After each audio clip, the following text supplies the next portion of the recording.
startling stuff. This came out of Georgia Tech, and I believe the University of North Carolina. They did this study. It's from the Center for Health and Humanitarian Systems at Georgia Tech. And in their report, and this is over at civsim.hosted/wordpress.oit.ncsu.edu, and I'm guessing Sue will have a link to that on our newsletter tonight. They write, recently we developed a simple model to illustrate COVID-19 spread within a hypothetical school over the course of a semester. And they did this with or without masks, with or without testing. You know, how does this affect spread of COVID in a school? You know, they note that the Delta variant is twice as infectious as the Alpha, and the Alpha was twice as infectious as the original COVID, which is mostly what we had last year. So here's where it gets right down to it. This is where the rubber meets the road. Our modeling found that without masks or regular testing, up to 90% of susceptible students may become infected by the end of the semester. You just let that sink in. One semester, this is a classroom without masking. Masking and testing, when used in combination, can prevent 80% of these new infections. So it would prevent 80% of the 90% that you can expect if you don't have masking and testing.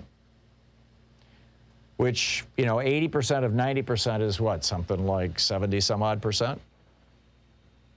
Which means that your infection rate drops from 90% down into the 20s if I'm doing, you know, fractions in my head fast enough.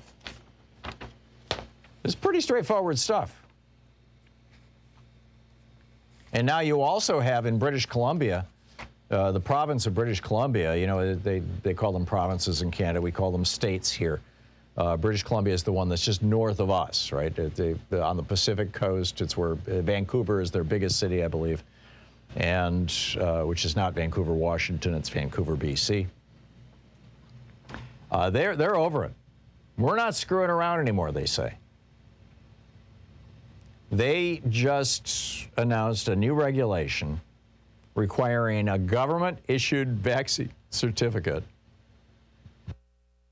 to get you into a concert, a sporting event, a movie, a restaurant, a nightclub, a casino, any kind of recreational facility, and even privately organized events like weddings.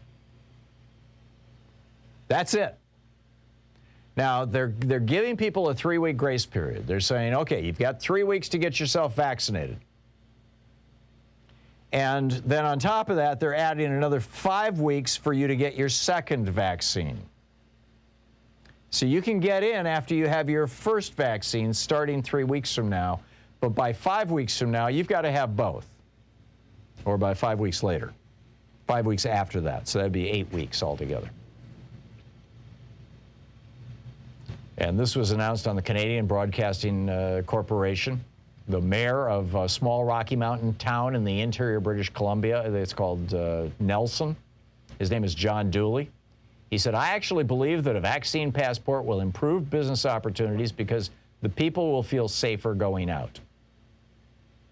He said, we feel good. And then the president and CEO of a restaurant, the British Columbia Restaurant and Food Services Association. So this is like the lobbying group for all the restaurants in the province of British Columbia. The president and CEO of that group says, we feel good about it. We need to go to the next level, and we're going to be faced with more business closures. But here's the thing. In Canada, they don't have crazed Canadian so-called patriots threatening the lives of their governor with guns. This is actually widely supported in Canada. The National Hockey League, the Vancouver Canucks operational president, he said, the health and safety of our fans, employees, players, and community has always been our top priority. We welcome today's announcement by the Premier of British Columbia. I'm guessing if British Columbia is doing this today, that you're going to see other provinces across Canada doing it soon.